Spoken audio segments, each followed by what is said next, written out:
the TikTok. I'm being silly. I just find that little video where the guy said, "Oh, you're doing the TikTok again." I find that so hilarious. Anyway, welcome in. Welcome to Keg Book Club. We meet every single Sunday at 6:30 p.m. Eastern Standard Time. We are live on YouTube. We're also live on TikTok. For those of you who are listening in, this book club is called Keg Book Club. It was founded about 5 years ago by myself and someone else. I am the co founder. KEG means Reading for Knowledge, Empowerment, and Growth. And that is what we do here at KEG Book Club. Now, we've been reading Outwitting the Devil by Napoleon Hill. And right now, the last page that we ended at was page 100, 228. For those of you, I'm encouraging you to grab this book, Outwitting the Devil. When I tell you that this book is life changing, it is. If it is that you would love to come in and discuss with me, please do make a request so that I can have you in here with me. And right now, I need a moment to clear my screen because it's kind of blurry. Okay.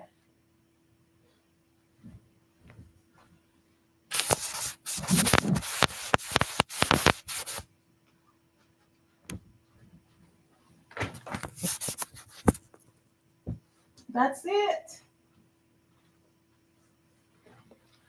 Okay, so I'm back. A little better, but still some amount of blurriness. Anyway, I'll have one of the kids help me with that. So, welcome in, Healing Hands. Welcome in. Good to see you. Thank you so much.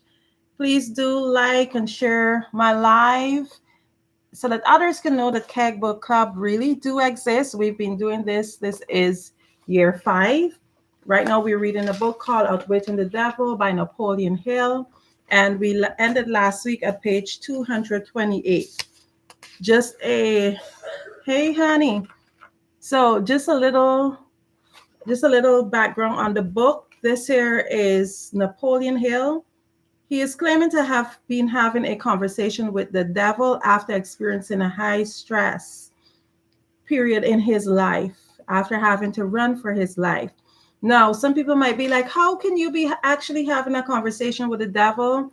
I believe that it doesn't matter whether or not this was a genuine conversation. I believe what really matters is the principle and the things that you are learning within this conversation. So because we ended at 228, we're just going to read a little bit, starting from page 227, where the author made their note. It says, nature will not tolerate idleness or vacuums of any sort. All space must be and is filled with something.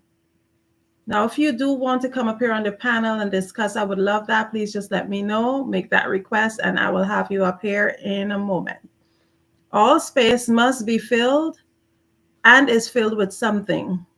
When the individual does not use the brain for expression of positive, creative thoughts, nature fills the vacuum by forcing the brain to act upon negative thoughts. I find this so true, particularly when I think of children who have too much time on their hands. Don Green, CEO of the Napoleon Hill Foundation, remembers as young people, we are constantly kept busy with a domination that idleness was the devil's workshop. Interesting parallel, don't you think? Now, continue. Nature is not interested in morals as such. She is not interested in right or wrong. She is not interested in justice and injustice. She is interested only in forcing everything to express action according to its nature. Question. That is an enlightening interpretation of nature's ways. Whom may I turn for corroboration of any claims? Now, that's what Napoleon Hill just asked the devil. The devil's response: to men of science, to the philosophers, and to all accurate thinkers, Lastly, to the physical manifestation of nature herself. Nature has no such thing as dead matter. Every atom of matter is constantly in the state of motion. All energy is constantly in motion. There is no dead voids anywhere. Time and space are literally manifestations of motions of such swiftness that it cannot be measured by human beings. Isn't that crazy? We really and truly think that we can measure time, but we cannot measure time. Time is infinite. There's no beginning, there's no middle, there's no end. Time is just forever going, but we really do think we can measure time, but we can't. Now, question. Alas, one is forced to the conclusion from what you say that the sources of dependable knowledge are shockingly limited. Answer.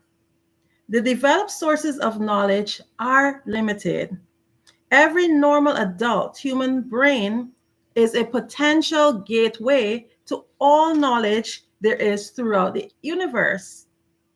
Every normal adult brain has within its mechanism the possibility of direct communication with infinite intelligence, whereas exists all the knowledge that there can ever be. Imagine we all equally have the same potential to connect with infinite intelligence, which means that we are limitless potential. Question. Your statement leads me to believe that human beings may become all they have attributed to what they call God. Is that what you mean? Answer. Through the law of evolution, the human brain is being perfected to communicate at will with all infinite intelligence. The perfection will come through organized development of the brain through its adaptation to nature's law. Time is the factor that will bring perfection. Question. What cycles of recurring events, such as epidemics or disease, business depressions, wars, what cycles of recurring events, such as epidemics of disease, business depression, wars, and crime waves? Answer. All such epidemics in which great numbers of people are similarly affected are caused by the law of hypnotic rhythm. Now, if you were following the book or if you ever read this before, you would understand that there is a law. Nature has different laws, and it doesn't matter your belief, it doesn't matter your age, it doesn't matter your religion, it doesn't matter any of these things. These are laws of human nature, of nature of itself, that applies to everyone. It doesn't matter your race, it does not matter.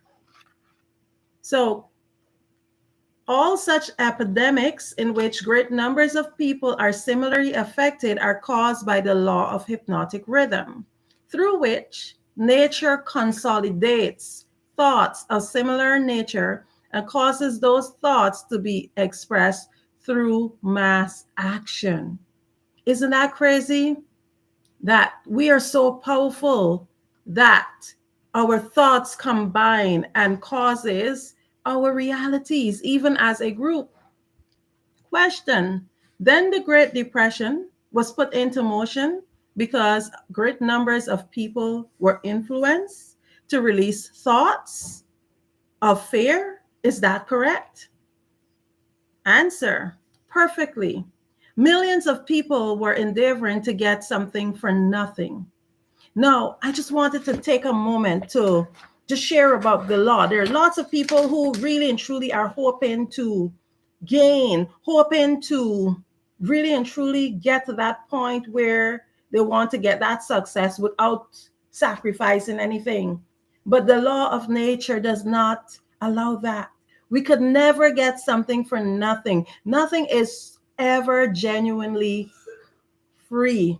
There's always a price. So, what has happened with the Great Depression is that people were expecting to get something for nothing. And definitely, that is not a principle or a normal part of nature. So, the Great Depression was put into motion because great numbers of people were influenced to release thoughts of fear. Is that correct? Perfectly. Millions of people were endeavoring to get something for nothing through stock gambling, which they suddenly discovered they had gotten nothing for something. They became frightened, rushed to their banks to draw out their balances, and the panic was on. Through mass thought of millions of minds, all thinking in terms of fear and poverty, the depression was prolonged for years. Can you imagine that? Thank you so much for the roses, Healing Hands. Really appreciate it. Thank you. Now, note from the author, the current economic turmoil in the United States and throughout the world was put into motion in a similar fashion. Millions were endeavoring to get something for nothing through the real estate, no money down deals, subprime mortgages, and valuation bubbles, as well as financial markets. When everything started to collapse, they become frightened and panic was on once again. By changing the thoughts of these millions from fear back to focus on fundamentally sound principles, can we stabilize the economy? Napoleon's Hill's philosophy can show us the way. The choice is ours. Question: What from what you say, I deduct that nature consolidates the dominating thoughts of people and express these thoughts through some form of mass action, such as business depressions, business booms, and so on. Is that correct? Answer: You have the right idea. Question: Let us now take up the next of the seven principles. So the devil was showing seven principles, and we're going to continue to hear what they are. Go ahead and describe it. The next principle is time, the fourth dimension. Question: What relationship is there between time and the operation of the law of hypnotic rhythm? Answer: Time is the law of hypnotic rhythm. The lapse of time required to give permanency to thought habits depends upon the object and the nature of the thoughts. Question: But I understood you say that the only enduring thing in nature is change. If that is true, then time is constantly changing, rearranging, recombining all things, including one's thought habits. How then could the law of hypnotic rhythm give permanency to one's thought habits? Answer: Time divides all thought habits into two classes: negative thoughts and positive thoughts. One individual's thought One individual thoughts are, of course, constantly changing and being recombined to suit the individual's desire. But thoughts do not change from negative to positive or vice versa, except through voluntary effort on the part of the individual. Time penalizes the individual for all negative thoughts and rewards him for all positive thoughts. If one's dominating thoughts are negative, time penalizes the individual by building in his mind the habit of negative thinking and then proceeds to solidify the habit into permanency every second of its existence. Positive thoughts are likewise woven by time into permanent habits. Term permanency, of course, refers to the natural life of the individual. In the strict sense of the term, nothing is permanent. Time covers Time converts thought habits into what might be called permanency during the lifetime of the individual. Isn't that crazy? Isn't that? It's amazing. Question. Now I have a better understanding of how time works. What other characteristics has time in connection with the earthly destiny of human beings? Answer. Time is nature's seasoning influence through which human experience may be ripened into wisdom. People are not born with wisdom, but they are born with the capacity to think, and they may, through the lapse of time, think their way into wisdom. Now, for a note from the author. People are not born with wisdom, but they're born with the capacity to think.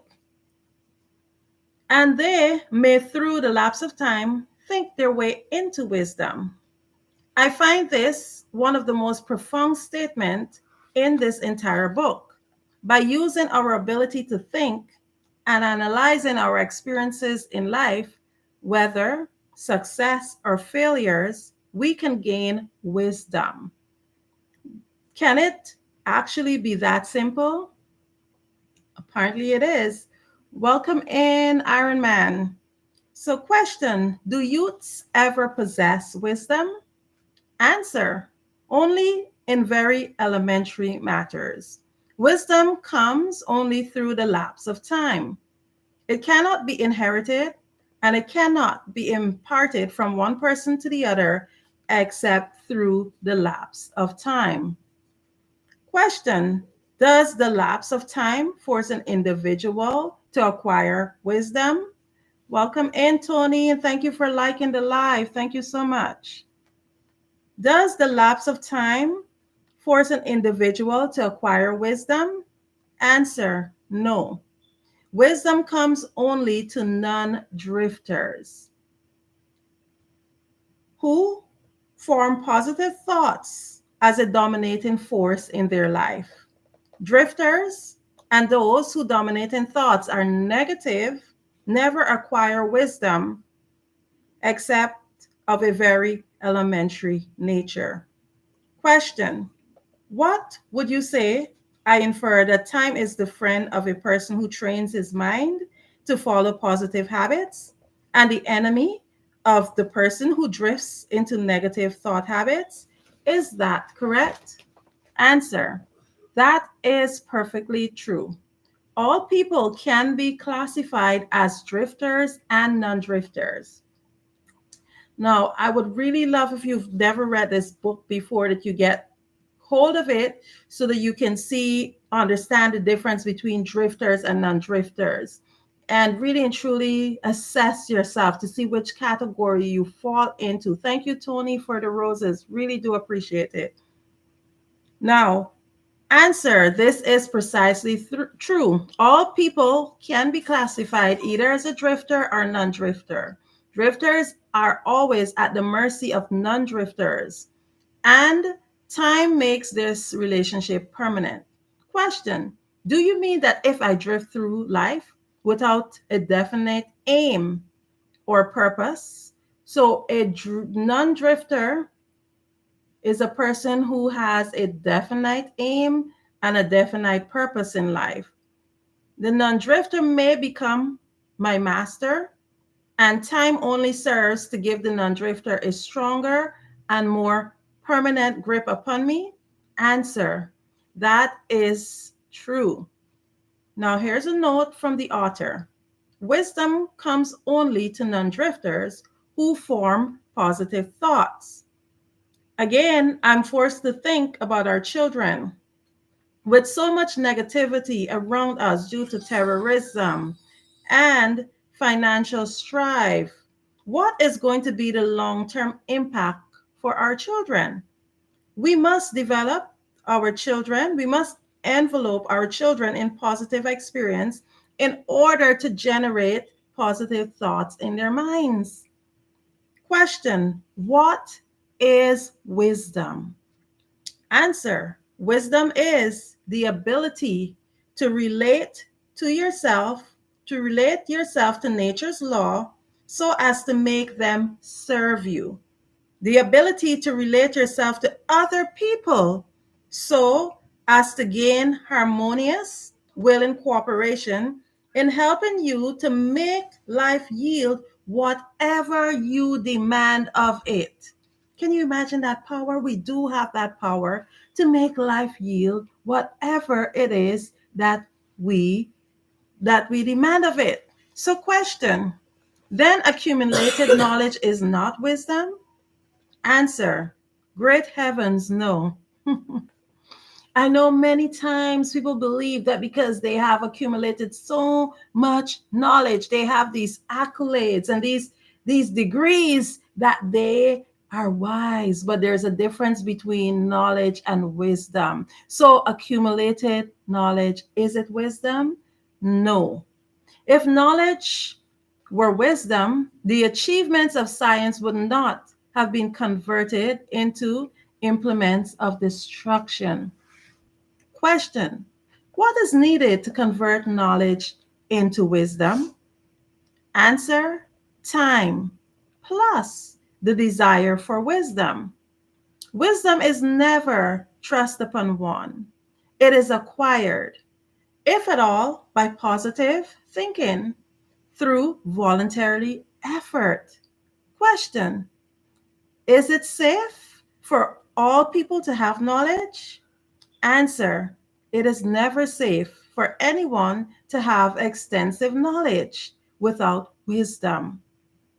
Question, what is the age at which most people who acquire wisdom begin to acquire it? Answer, the majority of people who acquire wisdom do so after they have passed the age of 40. Isn't that wow? Unbelievable.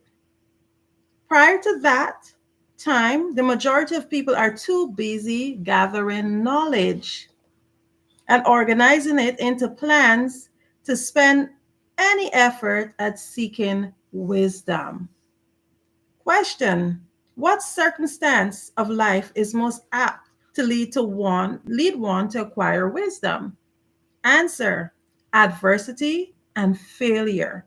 These are nature's universal languages through which she imparts wisdom to those who are ready to receive it.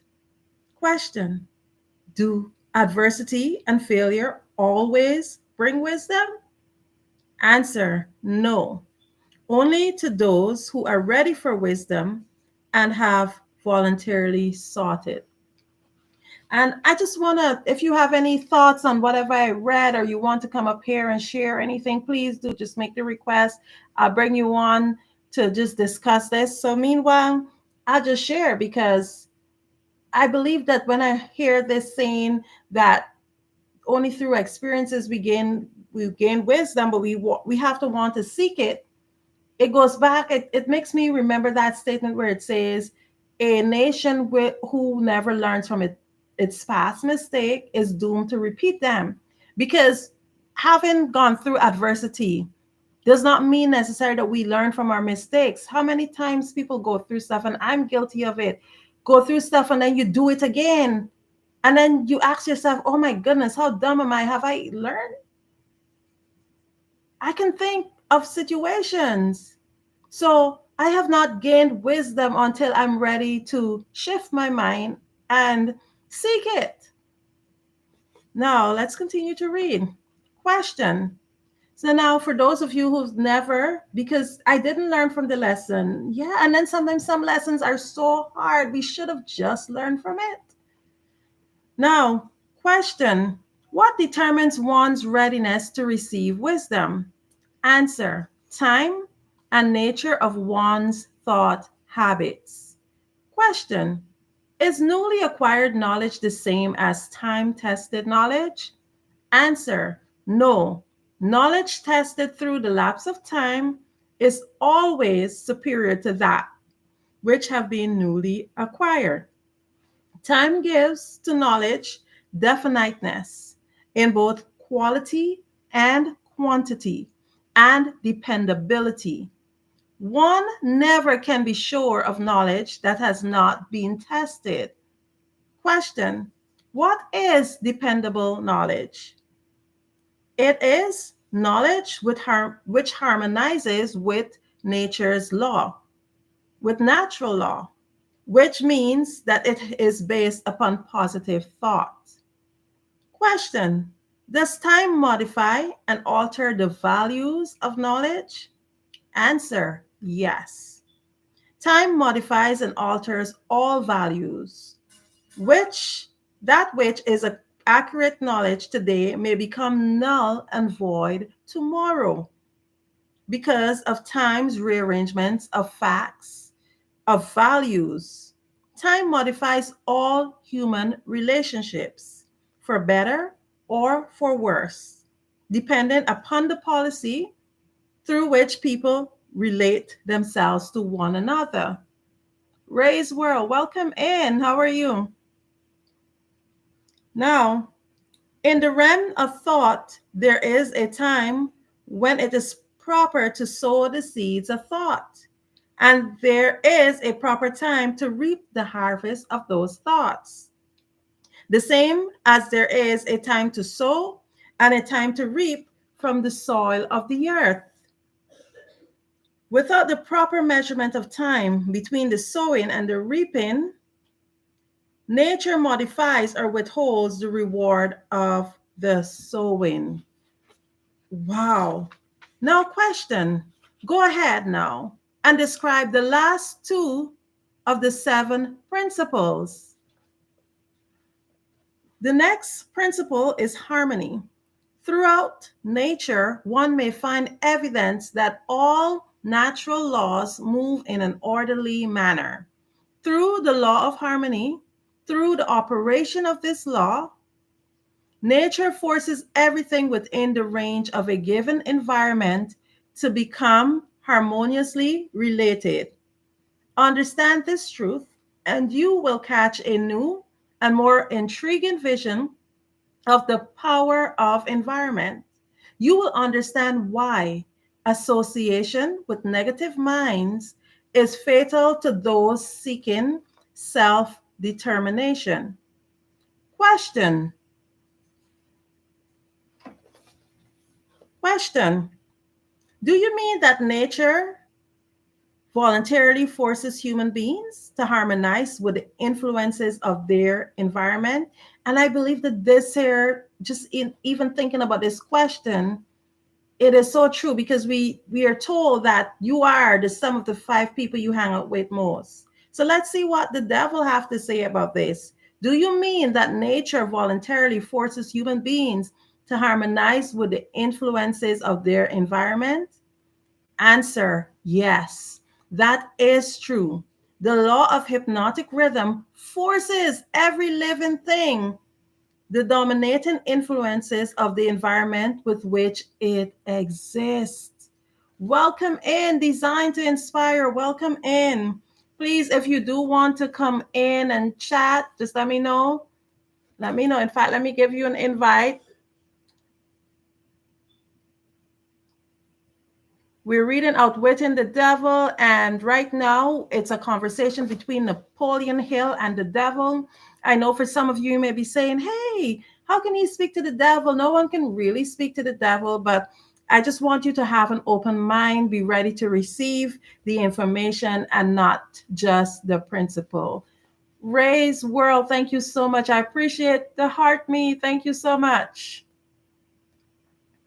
Now, if nature, question, forces human beings to take on the nature of the environment in which they live, what means of escape are available to people who find themselves in an environment of poverty?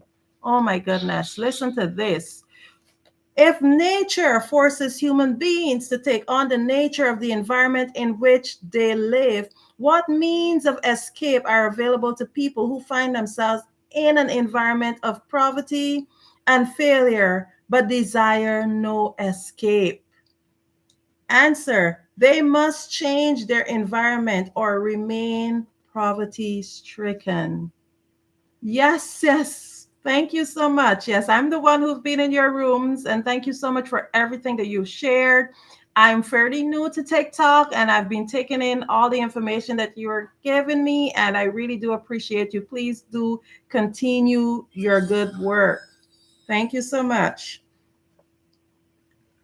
So, you must change your environment. Could you believe that?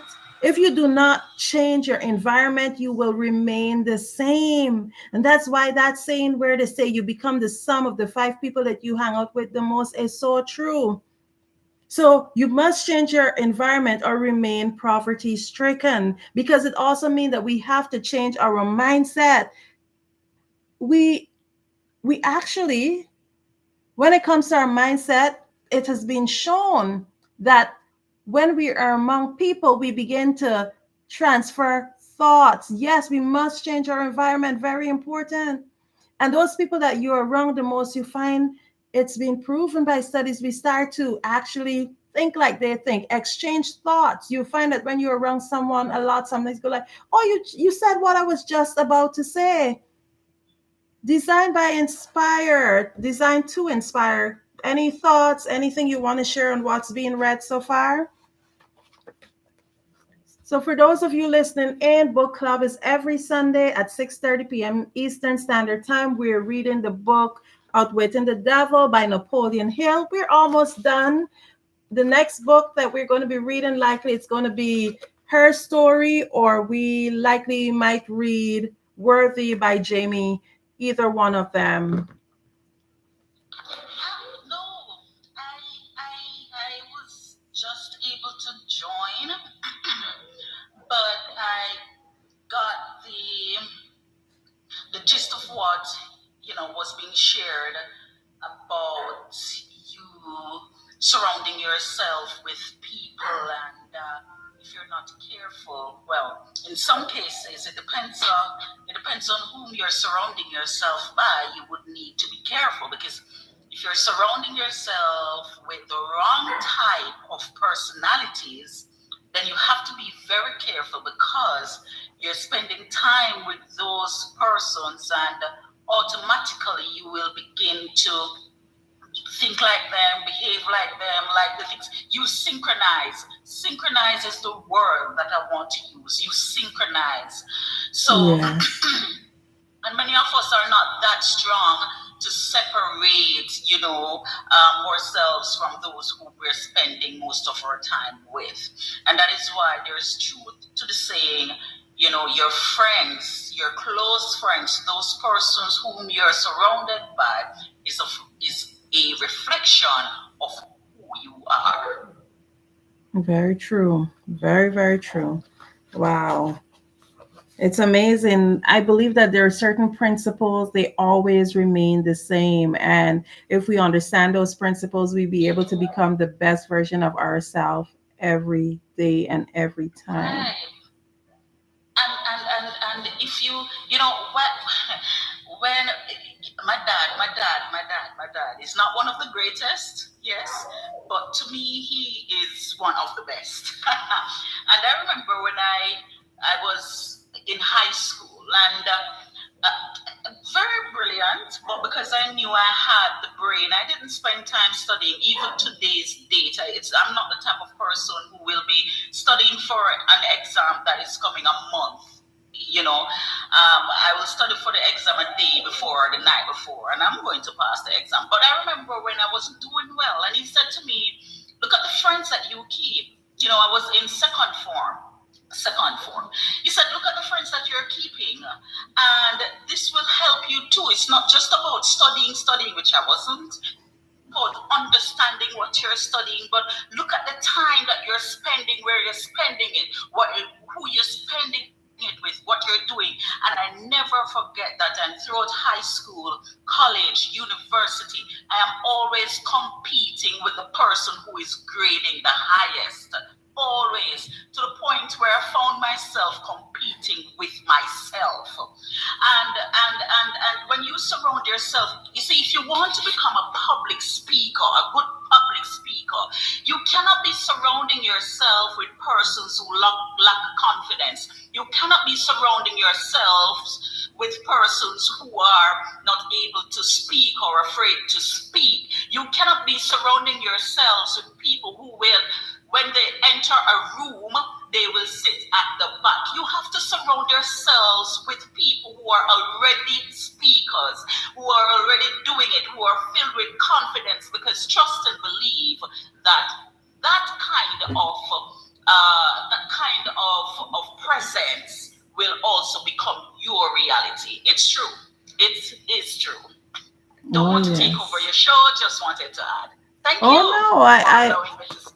no, you're most welcome. You're not taking over. I'm absolutely loving it. I would love to hear from others and what they think. Welcome in, Albert. I would love to hear what others think about it. So if you do want to join on, please do request. I'd love to have you up here on the panel, just sharing on your thoughts about what we've been reading so far. Now, this here book is called Outwitting the Devil. It's by Napoleon Hill. And what is happening here? Napoleon Hill is having a full fledged conversation with the devil. And I know having a conversation with the devil really do sound very outrageous, but I want you to just place it in your mind, forget that part of it. Just think about what the conversation is, the core of the conversation, the meaning of the conversation, and what you can get out of it. So let's continue. It says, question: if nature forces human beings to take on the nature of the environment in which they live, what means of escape are available to people who find themselves in an environment of poverty and failure but desire to escape? Answer: they must change their environment or remain poverty stricken. Nature permits no one to escape the influence of his environment. However, nature, in her abundance of wisdom, has given to every normal human being the privilege of establishing his own mental, spiritual, and physical environment. But once he establishes it, he must become a part of it. This is the inexorable working of the law of harmony. Question: in a business association, for example, who establishes the dominating influence that determines the rhythm of the environment? Answer: the individual or individuals who think and act with definiteness of purpose. Now, if you've ever read this book before, one of the things that the book is really highlighting is those who are drifters and non-drifters. And a non-drifter is a person who has established definiteness of purpose. Now, let's continue the reading.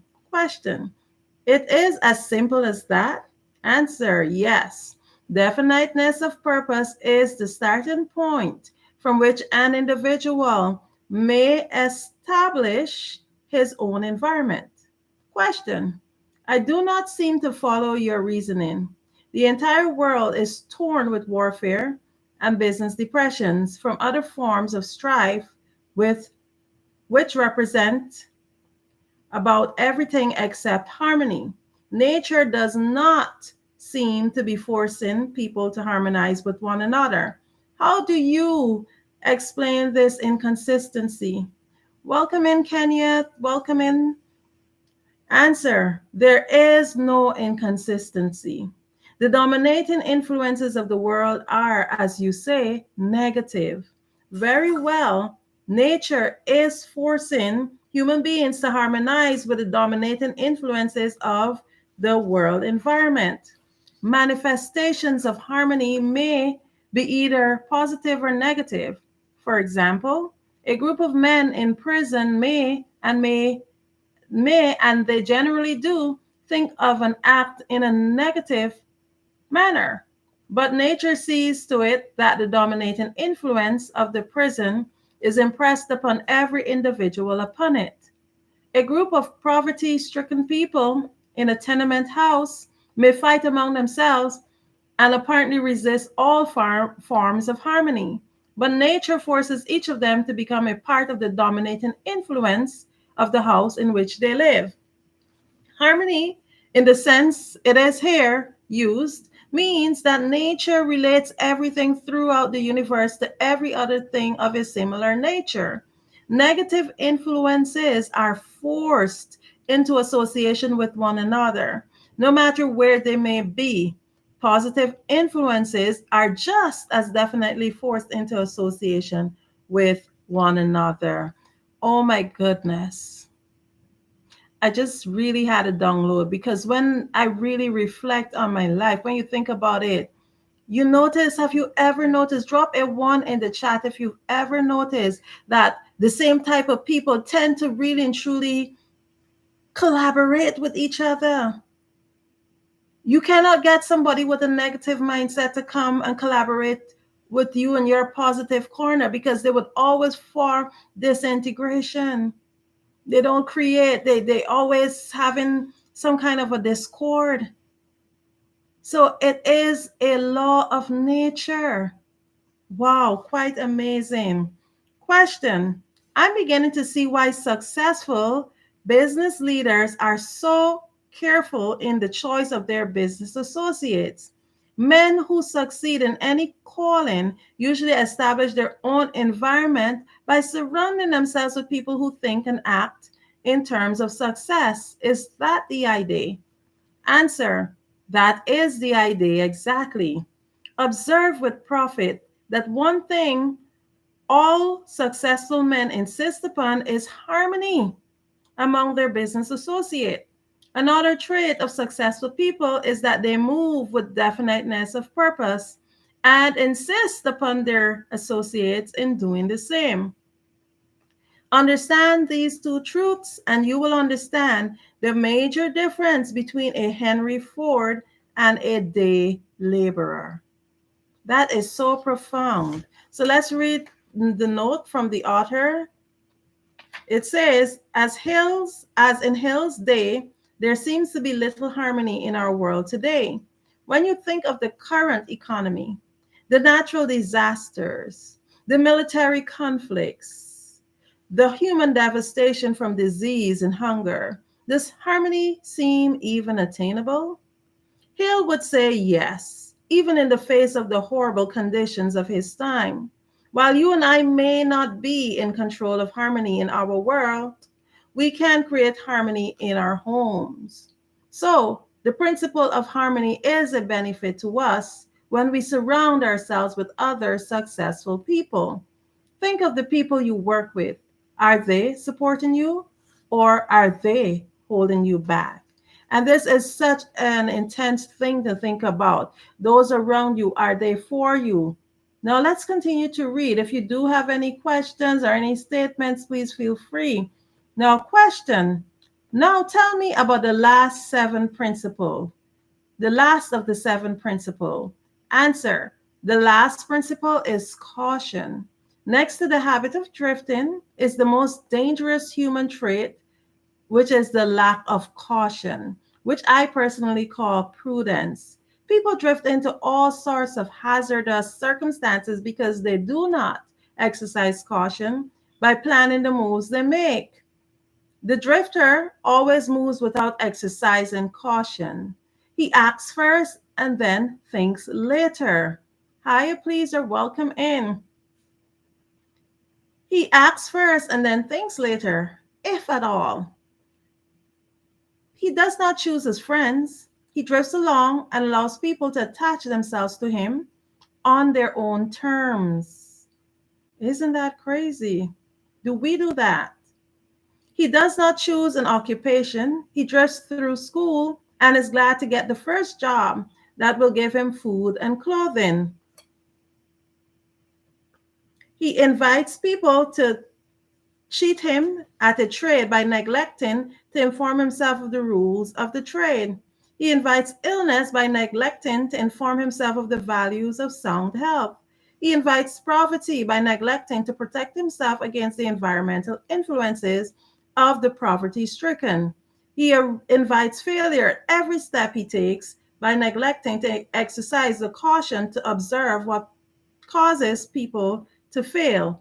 He invites fear in all its form by his lack of caution in examining the causes of fear. He fails in marriage because he neglects to use caution in his choice of a mate. And he still uses less caution in his methods by relating himself to her Let me read this again. He fails in marriage because he neglects to use caution in his choice of mate, and he uses still less caution in his methods by relating himself to her after marriage. He loses his friends or converts them into enemies by his lack of caution in relating himself to them on a proper basis. Wow. Now, question. First of all, note from the author. Next to the habit of drifting, the most dangerous human trait is the lack of caution. Question. Are all people lacking in caution? Answer. No, only those who've acquired the habit of drifting. The non drifter always uses caution. He carefully thinks his plans through before he begins them. He makes allowances for human frailties of his associates and plans ahead to bridge them. If he sends a message on an important mission, he sends someone else to make sure the messenger does not neglect his mission. Then he checks on both of them to ensure his wishes have been fulfilled. He takes nothing for granted, where caution provides a way to ensure his success. Now, next question. Isn't over caution as detrimental as lack of caution? Of course, yes, those who cannot remain focused. That's so true. Most definite. It's something that I learned that's called shiny new object syndrome, where everything that is new, like people they jump from it to it and they never ever ever finish something else. So that's another thing. Hi, welcome in Life with Alex. We're reading Outwitting the Devil by Napoleon Hill. Now, don't people mistake fear? No, is there overcaution? Is overcaution as detrimental as lack of caution? Answer, there's no such thing as overcaution. What you call overcaution is an expression of fear, and fear and caution are two entirely different things. Wow. Question, don't people mistake fear for overcaution? Thank you so much. I really appreciate that, applesauce. Thank you. Remaining focused is very important. Oh, yes. Oh, yes. Now, question, don't people mistake fear for overcaution? Yes, that does sometimes happen, but the majority of people create for themselves far more disastrous hazards by lack of the habit of caution than by overcaution. Hey, Shirley, Charlene, it's Shirley. So, yes, we do. There's nothing really as over caution, it seems, because it's important that we do that. And let me make sure that I follow her.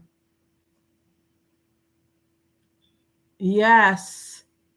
So, over caution, there's no such thing as that.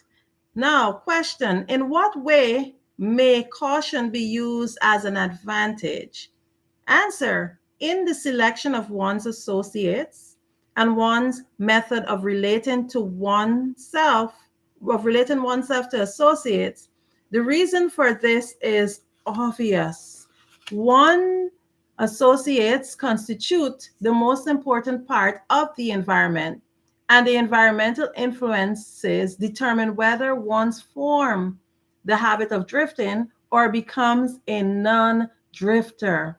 The person who exercises due caution in the choice of associates never allows himself to be closely associated with any person who does not bring to him, through the association, some definite mental, spiritual, or economic benefit. Now, I know there are some people who might go like, oh, but isn't that using people? But this is, if we look at it from the aspect of our mentor, Les Brown, what did he say? He said OQP, only quality people. So it's important that it's part of being a non-drifter in terms of choosing your association. It's very important.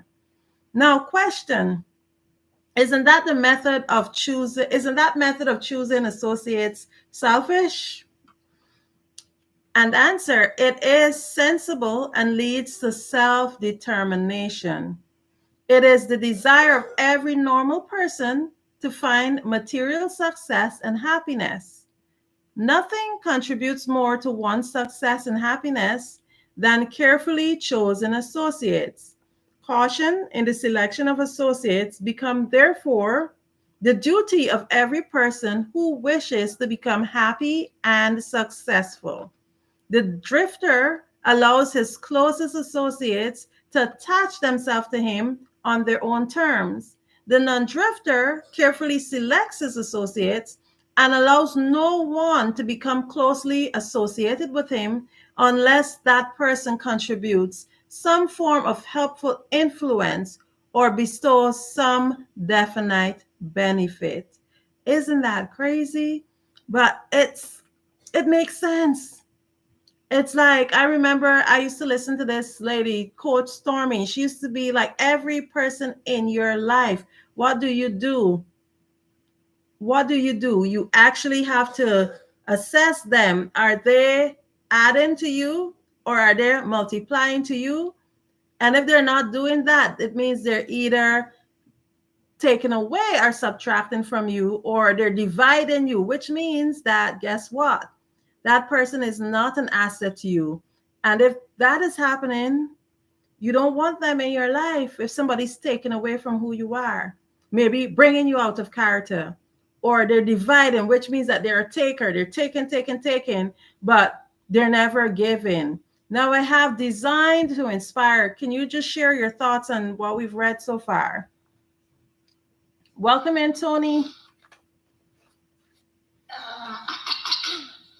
There's something that I'll talk about, but I shared some time ago. I talk about, someone just casually said to me that they felt like they're being used, and I entered into a conversation with the individual because I wanted the person to understand that we're all being used. However, when you feel as though you're being used, it's because the person that you allow to use you is not reciprocating that, right?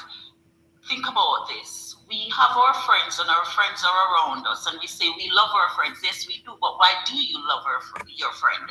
Maybe because of makes you feel, because of what the person does for you, because of how, accommodating the person is. No. If you were the one who is always accommodating, who is always kind to this individual, then that person would not be your friend. You would say that person is using you because the person is not reciprocating that. Right? So when you just stated that, you have persons who are always taking, and they're not giving.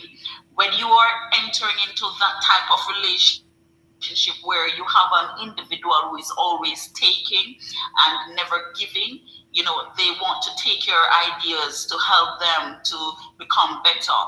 When they're down and out, you are the one who's always motivating them. And when the script is flipped, they're never there. You have to be wary of those persons, and yeah, they exist. So that is my share. Thank you so much, Emmanuel. Welcome in, Tony. Yes, yes. It's amazing that you say you're getting some knowledge because this book club is actually called KEG, and it means we're reading for knowledge, empowerment, growth. So the books that we tend to select are books that are going to help you gain some really valuable knowledge that you can apply to your life. So thank you so much for really and truly just sticking in here. Thank you for liking the live. Now, as Design to Inspire said, yes, there are people who take from us. And one of the words that I learned from somewhere out there, that they're called takers. Those people who do not ever give. And the thing is, sometimes people think you may give to someone. Most times you shouldn't be expecting them to be able to give back to you the same way that you give to them. In most cases, people can't do so because they might not be in a position. But there are other ways that you can give to somebody. It doesn't have to be monetarily. You can give Exactly. back to somebody in a different way. Yes, I agree. Why do givers attract takers? Miss Coach, Design to Inspire, I want you to answer this one. Tony, Design to Inspire, she is a life coach. She is a well-recognized public speaker, multi-bestseller author, etc. So she is very much in a position to answer this question. Design to I like Inspire, how you I like how you set me up for that one, and how can I say no? Who asked the question? Tony. Tony, yes. Tony. Hi, Tony Sparks. Why do givers attract takers? I really don't believe that givers attract takers so much. Or this is it. Let me tell you what it is. The person who is giving you, well, you have an aura, right? And energy, if you believe in energy. And that energy, that aura can be received by the wrong person. Now, you believe that givers always attract takers because you are the giver and you're not able to separate between an individual who is a taker or an individual who is also a giver, because you being a giver, you feel as though that it's your responsibility to kind of be that person, to always be there to help, to all. You're that kind of person who refuse to say no. And so because of that, it is your perception that givers attract takers, but it's not really the reality. Now, if it is your perception, it becomes your reality. But if you shift that paradigm of thought where you're going to say, well, then I'm a kind person. I like to give, but I also like to receive. And I am going to be cognizant. It's not everything like autonomy just shared. It's not every person that you give to will always give back to you, because your blessing is not for you.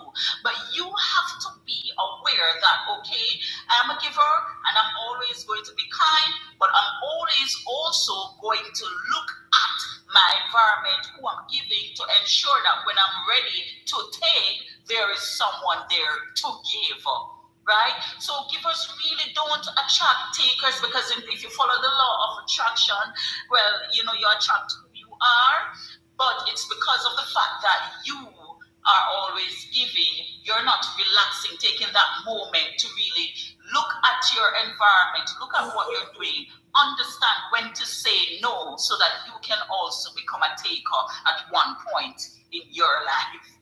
I hope I answered your question, because it can get deeper. Tony, if I've answered your question, you may, say something in the chat.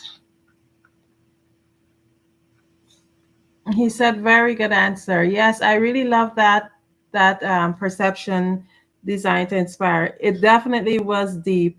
So what I'm getting from what you said is that we do attract people who are like-minded. So if you really look well, Tony, you will see that there are other givers around you, because you are able to give. You're already in that position where you can give, because you are the sum of the five people you hang out with more, you spend most of your time with, and they're all people who are in a position to be a giver. However, like how there's negative and positive, there will always be those people. Welcome in, impacting lives, welcome in. So just like how there's negative and positive, there'll always be people out there who are takers, because in the world there are no voids. Now you gotta now take it upon yourself and take that responsibility to be able to say, hey, this person, evaluate every single relationship that you have and put them into the category. Are they adding? Are they taking away? Are they multiplying, or are they dividing? And if they're not, and it doesn't have to be in the same category. For example, maybe it might be someone who's going through a financial issue at the time, and you might be in a better position to help them financially, but then they may be given to you in a different way, in the sense that they're able to have really intelligent conversations, stimulate your mind. Maybe they might be able to return that in a way where they can give you acts of in terms of service in replace for that. It might not be necessarily the arrangement, but say they're not doing well financially, but they say every now and then they call you up, they say, hey, I baked a cake for you. Or you can see that that person is actually genuinely somebody who is not selfish, but they're just going through a patch. Then that's different. So you got to know how to put the people into the category, and then whenever you find that there that this person, you will be able to identify who's a true taker. Take, because that character and that person will definitely always come up. You will see the red flags even if you don't want to admit it, but it's at you to really and truly see those red flags and take step away from that relationship. I really hope that this has really helped you answer that question or given you some more enlightenment. Thank you so much, Impacting Lives. Thank you so much for the hearts. I really do appreciate it. I'm glad that it was helpful, Tony. So we're here every single Sunday at 6. The difference between selfishness and I think it's selfless. I'm getting tongue tied. Selflessness and yeah, selfish and selfless. The difference between them. Exactly. Oh, yes. No, it was really, really fun being here today and just all the interaction. I really do appreciate it. Yes, Tony, thank you so much for just hopping in. I'll definitely be looking to see what you're doing. If you have any lives that you do any specific time, if you ever need my support, please do just tag me, reach out to me somehow or the other. Let me know how I can support what you got going on. Thank you so much for impacting lives. Thank you so much, Design to Inspire. Thank you so much, Miss Shirley. Thank you all. It has been really a pleasure being here with you. We have just ended at page 240. Next week, we will continue from there. Speaking what we're reading, for those of you now tuning in, is Outwitting the Devil by Napoleon Hill. And this book is basically, in a summary, it's a conversation between Napoleon Hill and the devil. And as I keep saying, please be open-minded to the principles. The principles are so sound. And when I tell you, if you apply them, you'll be able to really and truly shift your thinking and be able to shift your life in the direction that you want it to, even more so. So until next Sunday, remember to be awesome, be you, be amazing. Understand that you are you 2.0. You are you to the second power. You are limitless potential. No one can tell you what you are capable of. Remember, you are quantum leap. So until next time, be uniquely you. Good evening.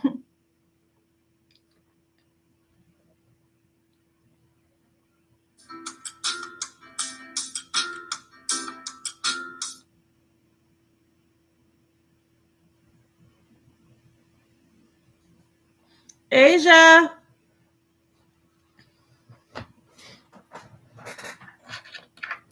Asia, thank you for helping me get over 5,000 likes. I think your like can help people to come in. I see somebody that says because of you, because of, I see you, somebody came on. You invited people or there's people that just, they come to your like, yeah, they come to see your like, they say because of like, yeah. What?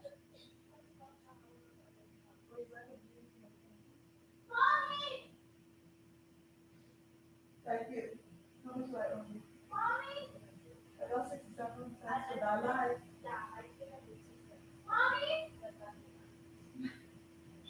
Hi, Looky Bear. I got 67 cents from my last light. Hello. You laughing at my 67 cents? Oh. I thought you were laughing at my 67 cents. I said I got 67 cents from the last light. If I have any money? Uh, yes, I do. And I forgot that I was on here and stream.